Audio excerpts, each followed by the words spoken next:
Chatham House, an independent policy institute based in London, has stated that from its analysis of the February 25th presidential election, it would appear that the Independent National Electoral Commission (INEC) failed to learn new lessons.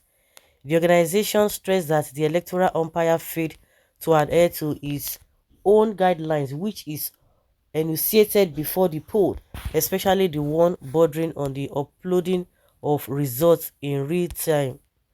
The London-based institute made the assertions just as Fitch Solutions lowered Nigeria's social stability score in its proprietary short-term political risk index to 17.5 out of 100, down from the 25% or 25.0 previously projected, following what it described as the aftermath of the weak mandate claimed by the country's president-elect Bola Tinubu.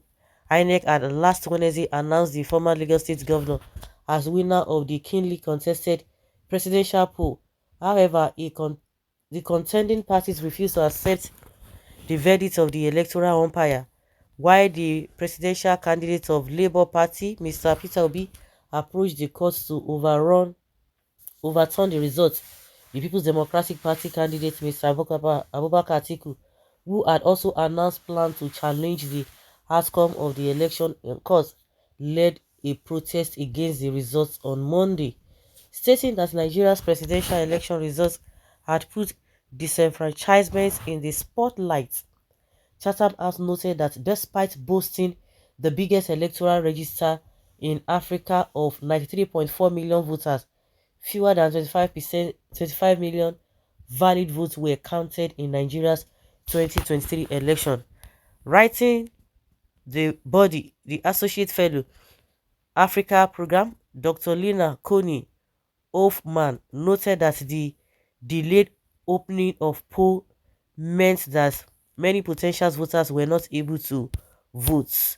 Chatham has also known as the Royal Institute of International Affairs, prides itself as an independent policy institute headquartered in London. Its stated mission is to provide commentary on world events and offer solutions to global challenges. Founded in 1920, Chatham House engages government, the private sector, civil society, and its members in open debate. All the major presidential candidates in Nigeria were visitors to the organization before the presidential election. According to Chatham House, the results announced by the chairman of INEC, Mahmood Yakubu, show that the incumbent APC candidate Tinubu received 8.87 million votes, roughly one-third of the total. His main challengers, Atiku Abubakar of the PDP, in his sixth attempt, and Obi of Labour Party, the organization said, garnered 7 million and 6.1 million votes, respectively. Hoffman wrote, the INEC's performance and controversies over these results mean that the electoral reforms and lessons decried to have been learned were not fully applied, and as an electoral body, it was significantly less prepared than it claimed. The logistical failures of INEC and widespread delay opening of polling units meant that voters who showed up at the polls early were frustrated, and many voters and INEC staff were not able to locate their polling units for several hours. Chatham stated that Nigerians queued in the sun and rain to cast their votes despite recurrent fuel crisis, epileptic power supply, record inflation, and a painful cash crunch.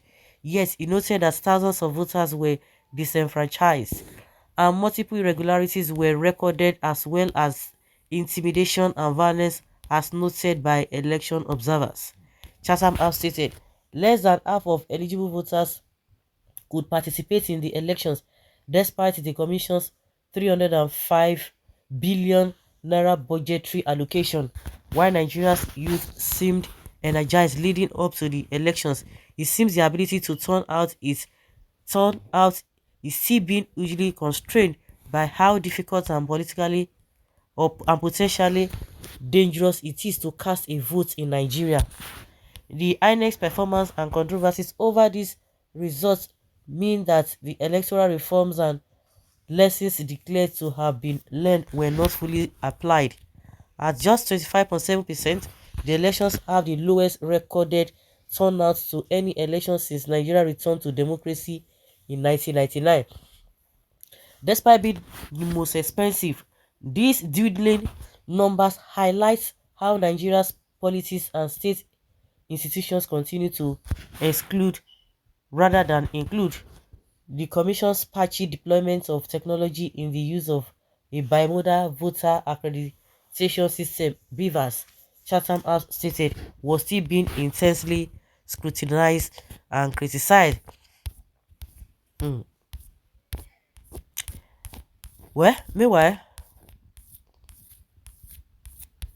it failed to adhere to its own statements and guidelines, which derive from its laws, that election results will be uploaded to its portal using the beavers directly from the polling unit in real time for the public's viewing, Chatham House added regarding Inec. Having just 23% of the public's trust going into the 2023 election, Chatham noted that the need for strict transparency by Inec in its crucial phase electronic results transmission could not be overstated and should not be downplayed. INEC's suboptimal performance, the organization said, must be taken seriously because Nigeria's path to recovery and stability must follow the way of accountability and electoral integrity. It added that when sworn in, Tinubu would inherit a country made weaker economically, less secure and diminished in stature under the leadership of his party. The monumental challenges that weigh Africa's most populous country, Chatham said, would not be easy for any leader, adding that the Nigeria people, especially the country's youngest, have demonstrated strong resilience and have waited for far too long for a country that works for them.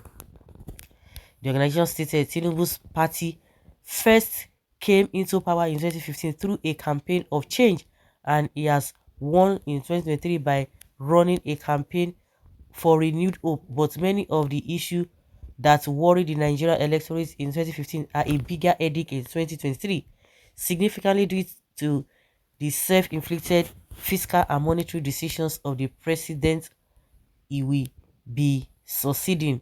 In the months leading up to his swearing, Tinubu needs to marshal an extraordinary amount of political capital, goodwill, and consensus to redirect and reunite a fractured and volatile Nigeria. Meanwhile, Tinubu's camp are against this statement that Tinubu's mandate is a weak one compared to the voting system since 1999. This is the weakest, and because everybody saw the irregularities in there, but APC supporters, because anybody who is supporting this election is a fraud. That is it. It's a criminal because they are looking at the other side. Why is it that INEC cannot even go by its own law? You are looking the other way. Then you, and in another breath, you want Nigeria to be a corrupt-free country. And when you are seeing what is wrong now, you are not saying anything. At the end of the day, what are you going to gain? You that you are supporting it, you are not going to gain anything because whatever that is gotten through fraud and corruption, that is why we are where we are today. We as the citizens, we are the most affected people. We bear the brunt the more. But you that you don't even know where your next meal will come from. You don't even know how you're going to pay your bills. You are there. You don't even have job, but you are there because of the money you are getting. Maybe doing fine bara up and down. You buy small, what is it called? Credit, put it on your this, you begin to type rubbish and you are suffering. No matter how wealthy you think you are in this country, everybody is suffering because we don't have a system that works for everybody. We don't have. So the same APC people who are against this Chatham analysis on this election, that are saying that it is not true, that they cannot say Tinubu's mandate is a weak one, that the supporters are saying, why should they be saying that? I mean, why that they don't have rights to do what to, they don't have rights to comment or to say anything about that they are biased, they are this. But hey, he went there to go and do what? I listened to one man who was saying that it is just the inferiority complex. all the this thing went there, all the presidential candidate went to Chatham House to go and do what? You will go there, and even Obi himself, all of them, why did you go there? To go and do what? You are still going to your colonial masters to go and get a approval of what? I don't understand. Now, when they talk, you say they are biased, but you will still carry yourself to go and meet them. Even the Inec chairman went there to go and reassure them. I don't know why he went there in the first place, to go and reassure them at a Chatham House. Now they are telling you, playing your cards for you. You say they don't have the right to do that. Who does that? What kind of a people are we? If you had not gone to them, they wouldn't even have right to say anything. But you went there, you gave them all the power, you gave them all the recognition. Now they are talking, you say they should not talk. It doesn't work like that. So guys, let's say your opinion and have your take on this.